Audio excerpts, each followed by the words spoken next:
Saint Jean Pied de Port.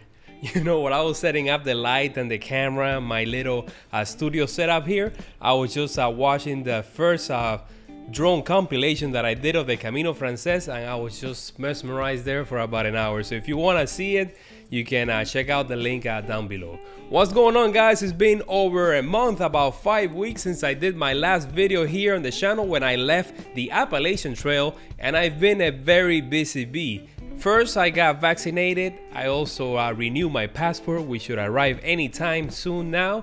And I also bought my plane tickets to Spain, because I knew that Spain was gonna open up this summer, and they did for all vaccinated Americans. So I'm heading at the end of the month, at the end of June, to do 4 caminos, 4 small caminos all over the Pico de Europa mountain range in northern Spain. And that's what this video is about. I want to go in depth and show you guys, with the help of Google Earth Pro, show you all the caminos, where I'm gonna be, where I've been before, so you get an idea of where I'm coming from.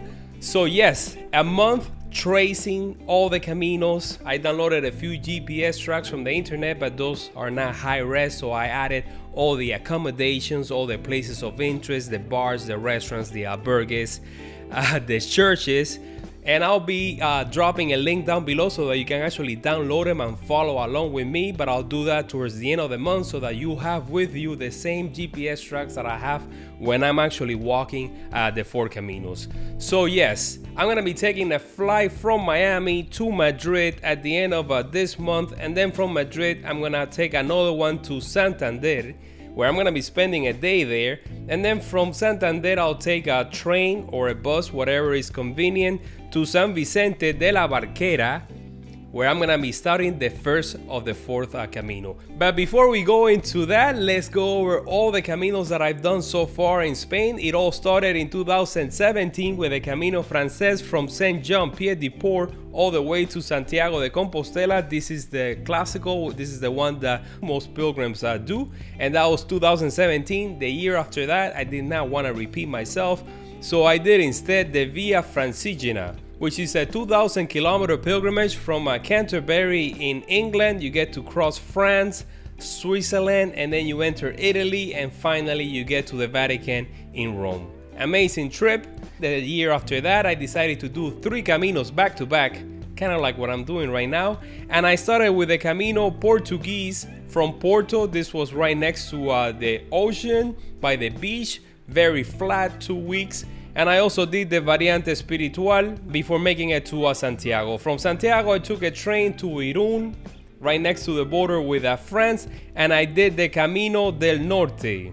The Camino del Norte, the Camino Frances. This is where we're gonna be hanging out. We're gonna be going back and forward a couple of times before deviating on the Primitivo to Santiago de Compostela.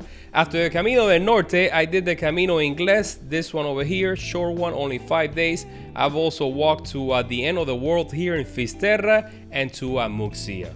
So day 1 on the Lebaniego. The Lebaniego is a short Camino. It's about 3 to 4 days. You get to enter the Picos de Europa mountain range. This is where the Spaniards go for skiing. I remember when I was doing the Camino del Norte, like 2 days before making it to Santander, I could start seeing it already in the distance. If you remember, they were like covered with snow.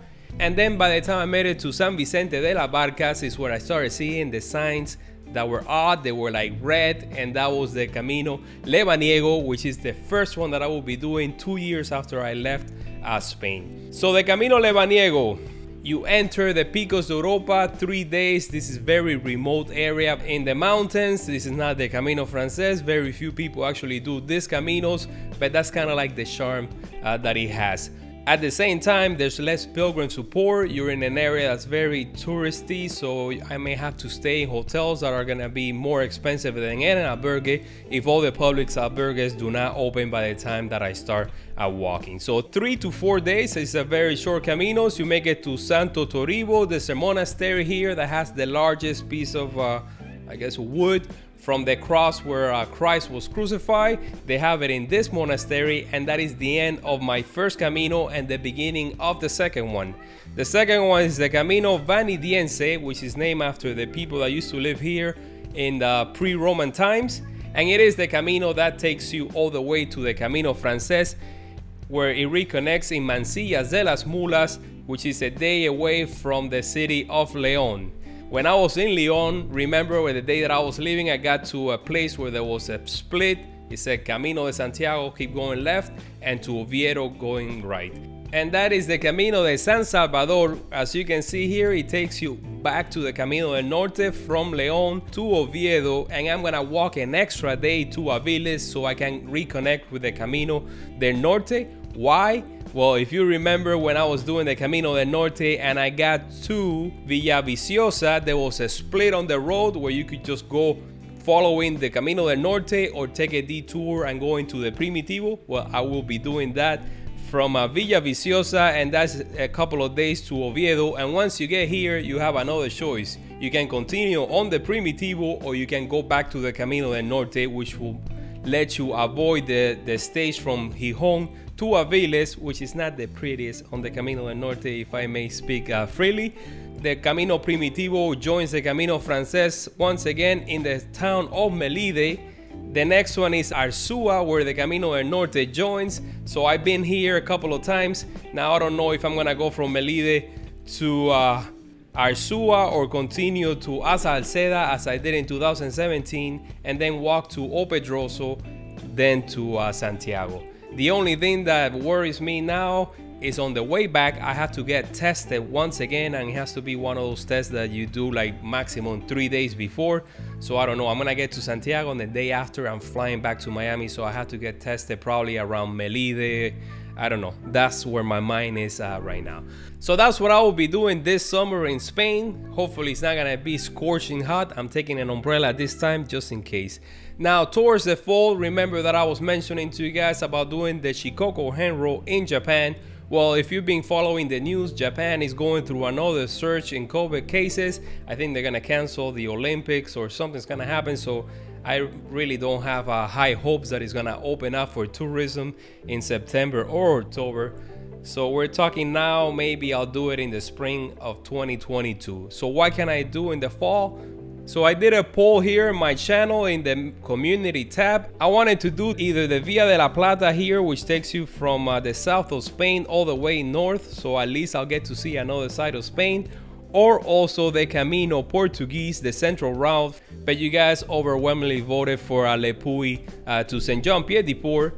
This route will be entirely in France, and it will be about a month, I say, to make it to Saint-Jean-Pied-de-Port. I actually wanted to start further back in the border between Switzerland and Germany and follow the GR65, so I will get to walk through Switzerland once again, right next to the Alps, to Lake Geneva, and then connect with Le Puy and all the way to Saint-Jean-Pied-de-Port. But that one will take over 2 months, and as you guys know, you can only stay in Europe for like 3 months at a time within a 6-month period, and I'm already gonna spend a month in the summer in Spain, so it will be cutting it too close, but I could always do that in the future. So yes, this is it for today's video. This is the first of 3 videos that I will be making before I leave on the Camino at the end of June, and that will be this video, the gear video, like my packing, my backpack and all that stuff, and then I'll do one just for the vlogging kit. Just dying to fly the drone once again in Spain. I'm taking the Mini 2 just so that I can fly it over populated areas and over people according to what the new drone regulations are in Europe. So I guess I'll see you guys on the next video.